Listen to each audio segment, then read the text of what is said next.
Kevin, Waleed, can you guys earmuff real quick? Can you guys just earmuffs? Just put the earmuffs up real quick. Oh yeah, can I hear about Brian? Brian, you're my number one. Oh, I know that. No, wait, guys, you get on earmuff. You get on your. Oh, cool. Brian, Waleed, would you guys mind earmuffing real quick? Just real quick. Kev, you're my number one, bud. Just. Oh, I knew that for a while. All right, cool. Yeah. So, wait, Brian, I think there's something in your background. Kev, your bell is ringing. Well, Waleed, you're my number one, bro. I got you.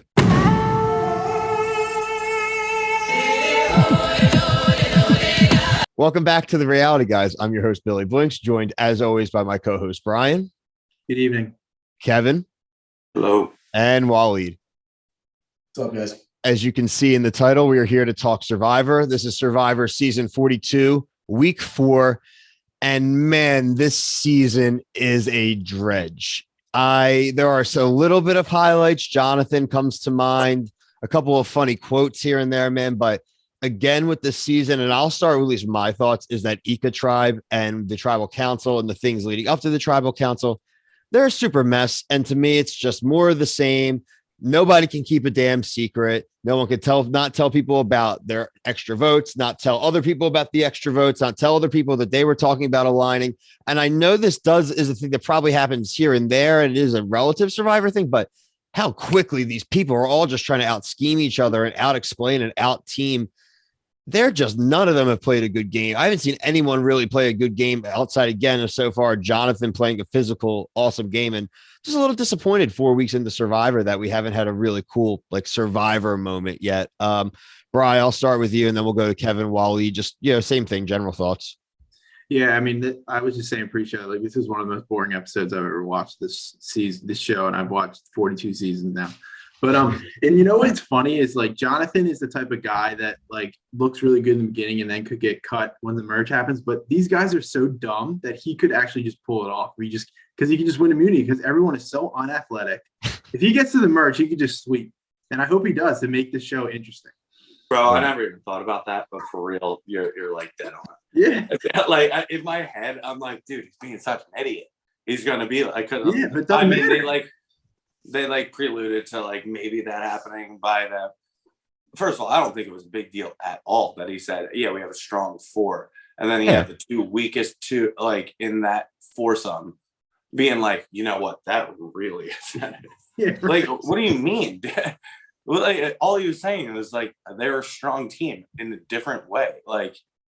And anyone would have said that any of them would have said the exact same thing if they were put in that scenario. It makes if anything, it just shows you. I do not get it. Yeah. But that also being said, I agree. It's just other than him, he's the anomaly in this one. He's a rare breed that you're oh fuck. He'll make an all-star for sure. Yeah.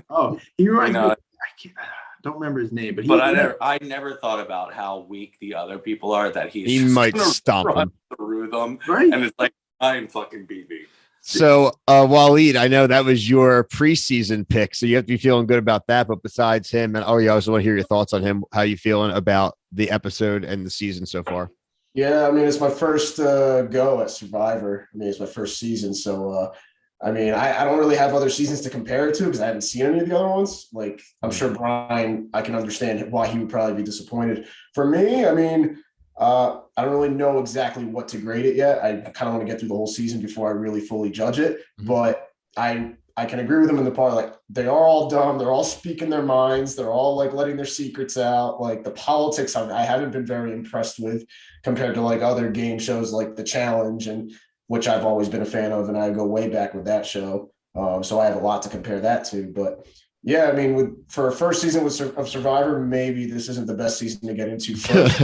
But from what it sounds like from your experiences, but it really does suck, dude. I feel bad. Yeah, I feel bad. It sucks that this is your first go. I think this 3 seasons earlier, it was one of the best seasons with all the funny thing is even last season, it was the exact same thing. This one's just that much worse. It really is. It's that much worse. I never thought I'd say I miss Evie. Like I just said it. Oh my I couldn't God. stand her last season, and there's no one has any like personality in this. We have nobody to meme, nobody that we really make funny pictures out of on our edits. You notice we don't even insert any crazy edits right now because no one's that interesting. If it gets interesting, we will start putting funny puns in and stuff like that. The biggest pun you were going to get was the cold open where we talk about Swati and stuff like you listen, if you want to scheme with plenty of people, that's fine. But I think the reason they even highlighted it, you guys have some other reasons you talked about pre-show I want you to talk about, but I really just think is like I don't know if she really thought she was smarter than all of them, but like she literally word for word said the same thing and that you're my number one. Like you could say to one person, all right, I want to work with you, and tell the next person you're my number one and say, hey, this round, I really think we could surprise people. Like just say different things, but still get what you want. But like when you literally word for word say that, it's easy for people to go fact check you. And she got fact checked quick and she denied till she died, but everybody knew. Kev, you know what you could have said that like other people do, and if these people say they're students of the game, just say you're in my Final Four, and then you're. Well, yeah, I was trying to see if that's what like they got mad at John for like saying. That was like, but yeah, you're right. Like, just say like, I could see going a long way with people, like, or with you. Like, I don't know. It doesn't make too much sense, but hey. I just feel like these people that claim they're students of the game are just the furthest from students of the game to me. It is, I honestly, right. You know how they like did brains versus bronze? Yeah. I feel like this is now all brains versus one brawn.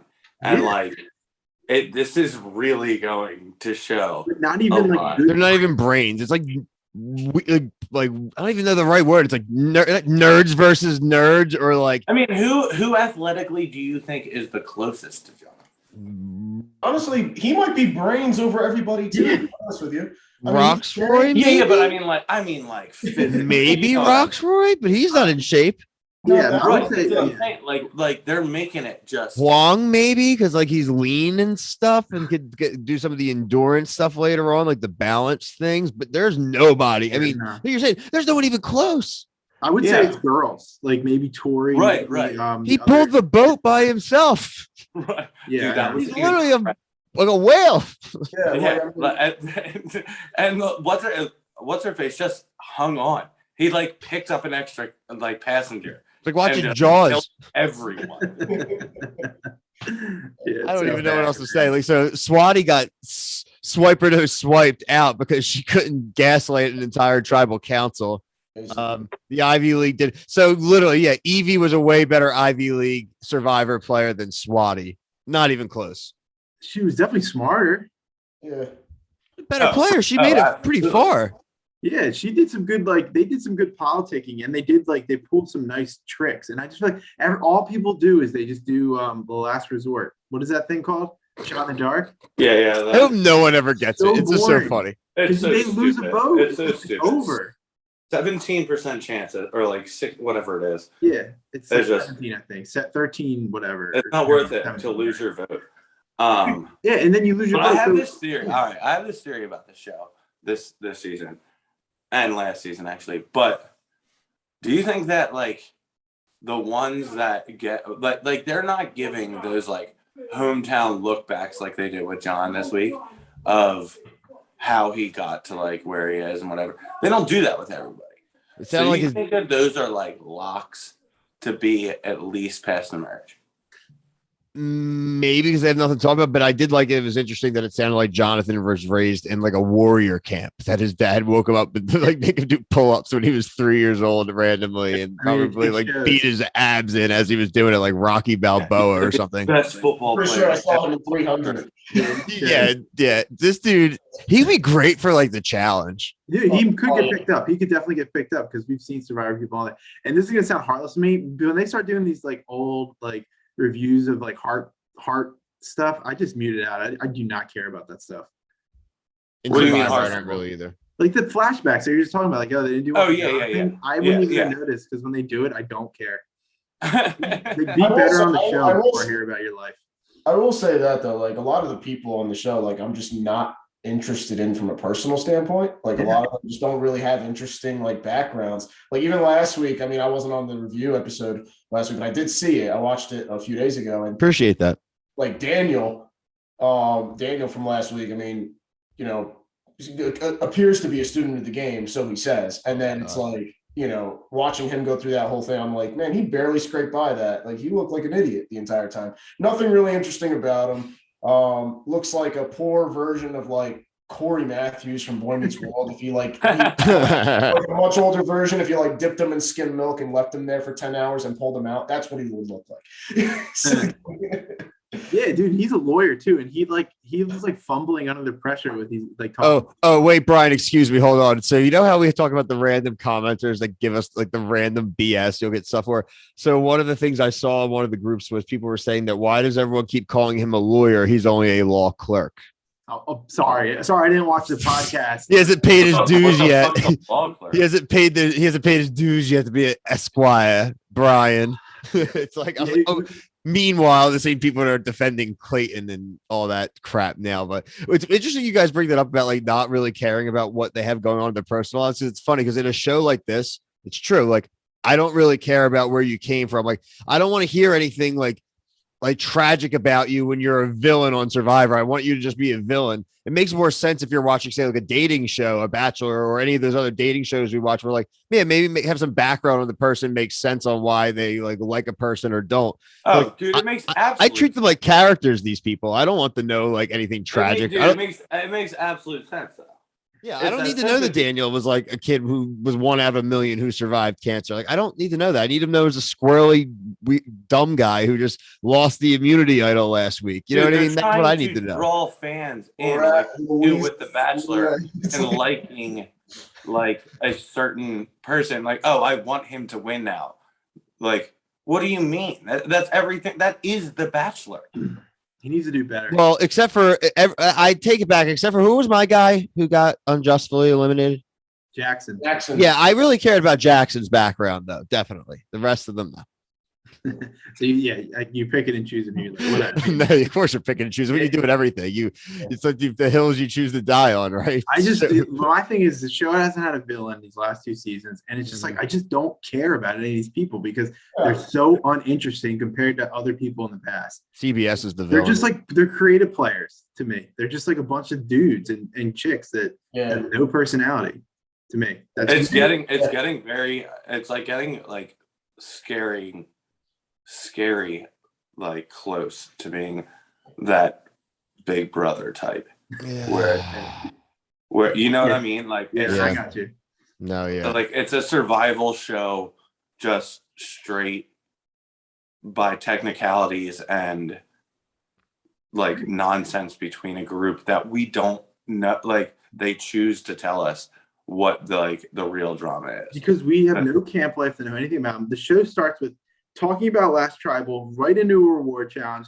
What Kevin said, like, oh, we talk about the team that was going to lose, and then right into the immunity challenge, and then right to Tribal. So you don't know anything going on about like, oh, I'm hungry, oh, I'm tired, oh, like big. You find out that what's his face could run up a mountain. Right. They're like news segments. You know what I mean? It's like watching a TV telecast. You know exactly at what time what part's going to happen, and that's crazy. Like Kev said, like, give us like a different format, even like have an episode where there is no tribal. I don't even care. Mix it up. The word Survivor is the whole point about it, but they're making it not like it's just people politically surviving on a island. It's like cosplay Survivor. Point out, what kind of reward is 10 fish for 4 people? Where are you going to store the rest of it? You can't eat that shit all at one sitting. Salt that shit. Yeah. With what? Hopefully they won salt already. Gotta find a way to preserve it. But I mean, like, there's 4 people. You're not gonna eat 10 massive fish. Yeah, that's a reward for like 2 tribes. Like a tribe when it's like 2 tribes left. Yeah. Whatever. Otherwise, it makes no sense. Well, I mean, it makes sense, but like, it's just a waste of like probably a solid 5 fish. That 1 fish was like 25% eyeball too. Yeah, they were all like really cool fish, but All right, you want to get tribal? Yeah, I mean, we said Swati out. We have a lot of the same here. We want to see some different formatting. We don't want to see these things kind of over and over the same order every week. And I would, like you guys said, would love to just see something new. We love Survivor, and we just want the show to be healthy and to actually bring new viewers in and actually keep old viewers, because we're starting to see a lot of like the chatter about people saying hashtag done. Now people say that about every show, but like we said pre-show, there could be a sentiment to that. So I think the only sentiment I'll go with is, hey, we have nowhere to go but up. Heck yeah, brother. Let's end on a positive note here.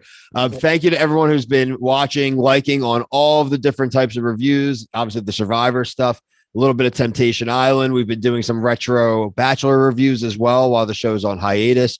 We're waiting for a few other shows to come back, like The Challenge and F-Boy Island, things like that, that should resume late spring, early summer. So keep subscribed to the channel, and you will see us cover your favorite reality show. But for myself, Brian, Kevin, Waleed, and the leftover fish, thank you and peace.